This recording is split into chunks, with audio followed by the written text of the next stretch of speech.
Hey all, XR student here. So I've been looking at a lot of these market setups and I really love it. I want to make this type of vibe, this outdoorsy, naturey, spooky, cute, Pinteresty market display. And I was super duper inspired by this one because I love Halloween and that's kind of my aesthetic. So I decided to try personalizing my market a bit more. It always starts with a run to Home Depot.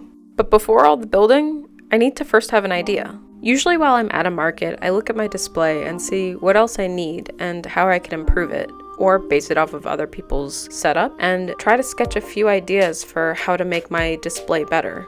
Since I figured that out, let's get back to the build. I wanted gravestones to be my main display. A lot of my wooden pieces or hanging pieces weren't being shown right, so I wanted to make an upright display somehow where everything's on hooks so people can know, oh, I could hang this on my wall and it would look really cool because it's on these cool gravestones and it will be great in my own home. Also, I just love the way gravestones look. There was a cemetery where I used to live in my old house in Connecticut that I loved. All the different shapes and sizes. It was so beautiful with how intricate it could be. So I figured since I'm really into bones and skulls, why not make gravestones to display my work? So anyways, to catch up on what I've been doing in the background, I cut out my pieces with a jigsaw and I sanded them to make sure there were no splintery things and the wood was smooth. After that, I spray painted them to this nice dark gray.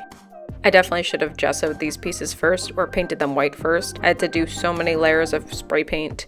I do love how easily spray paint can change everything, and I just wanted something that would quickly go onto a whole surface. Along with the grave displays, I'm also creating grave shelves. I thought it'd be really cute to put any of my prints or my glasswork on there, and the easiest way to get a shelf design is to destroy an old one and try to make it into your own. Honestly, I mainly did this because I don't have a tool to cut at 45-degree angles, and if I already have something that is the shape that I need, might as well use it. The reason why I'm tracing these little 45s onto this piece of wood is because I figured I need more of these for my other shelves, so might as well make it the same shape and not have to use more wood when I have the wood right there. I'm trying to make the tops and the sides flush, so then when I glue it onto the wood, it will stay even. So I was using my jigsaw for that and pliers to get all of those little nooks and crannies taken care of.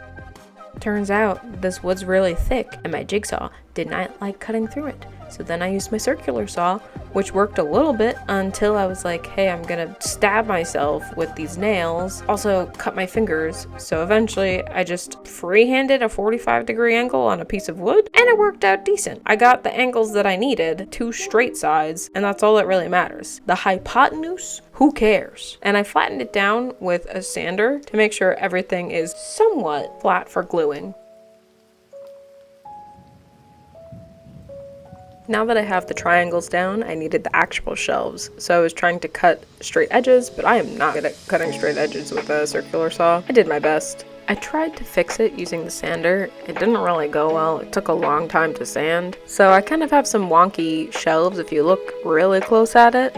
I tried making one of the edges rounded so it'd look cute, but I don't think you could really tell. Once everything was prepped, I used the wood glue. It was really fun and easy to use, and turns out it works pretty well. Now let's get back to the grave displays. I wanted to put hinges on it so then I could open it up wide and also keep it at an angle so then you could see both graves at the same time and hang up a lot of stuff at the same time. The hinges are also pretty important because I want everything to lay flat in my car so I could put a bunch of merch in and all of my tables and chairs and everything I would possibly need at an art market without filling up my entire car. I do not have a truck or anything, so it's just my small little sedan fitting all these pieces in. And to clue you in what's going on here, I'm nailing in all of these nails so then I could hang all of the pieces. It kind of looks like a death trap here, but I swear it works well. I was afraid of all of the pointy edges at the end. I tried hammering it down and it made the nail too loose.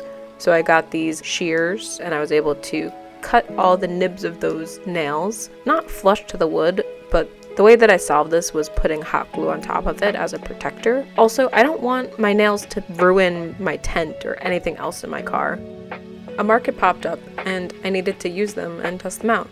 I liked how it turned out, but I also wanted to edit it and finally finish this piece.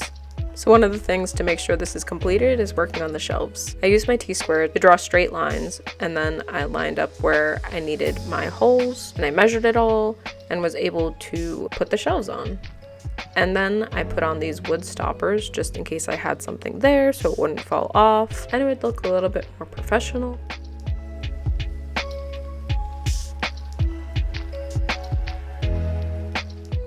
Turns out you need something on the other side of your shelves so then they don't fall over due to the weight. So I grabbed a bunch of 2x4s and I figured these would be good to put on the back. I could easily screw them in and then wood glue them. Since I hate measuring, I like using paint or some kind of marker to leave an ink mark where I'm supposed to screw into. And it makes it a lot easier for me so then I could get this job done and not have to think too much about it. Where the screw is entering, I like to put it in a little bit just so then I could line up the holes and have a place for the wood to stay so then I could screw in with ease.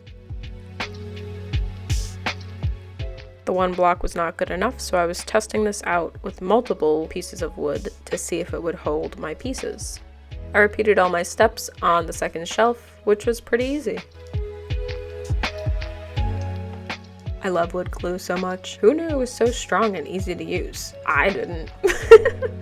And this is when I applied 3 pieces of wood, so then nice and heavy on the back and hold up whatever was in the front. With the shelves that had the black paint on it, I actually put more wood on the back off camera because it kept falling over, and obviously I had to cover them in the gray spray paint, making it that classic gravestone look. Part of me now wishes I used a different color to add some contrast. Everything was finally done, but it was all boring and gray. So I looked up some old gravestone designs and I found these really cool ones on Google and I wanted to replicate that on my piece. So I took a picture of all of the gravestones next to each other and went onto Photoshop and tried to make my own on these graves.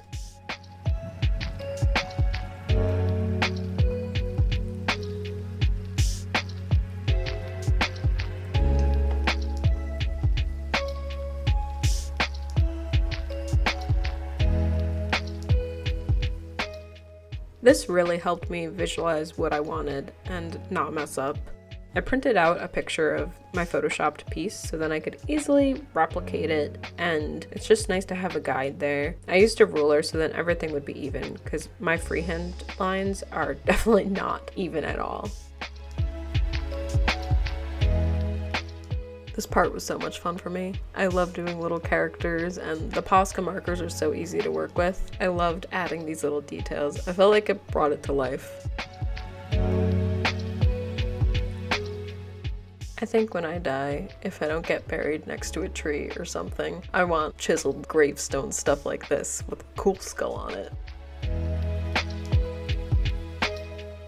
As I mentioned, I have to fix the swanky nail because it kept falling and dropping too many things. So I just put some hot glue all around it and eventually covered it up with spray paint so it looked kind of natural, but it worked well.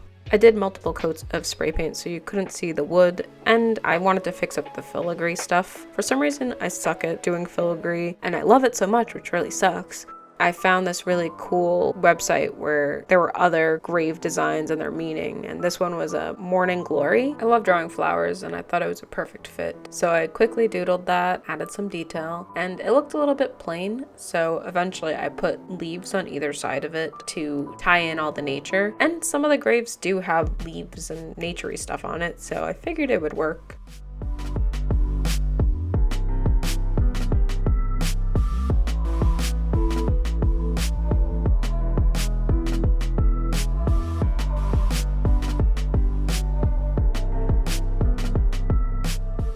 Everything is sealed and dried, so let's take a look at those final shots.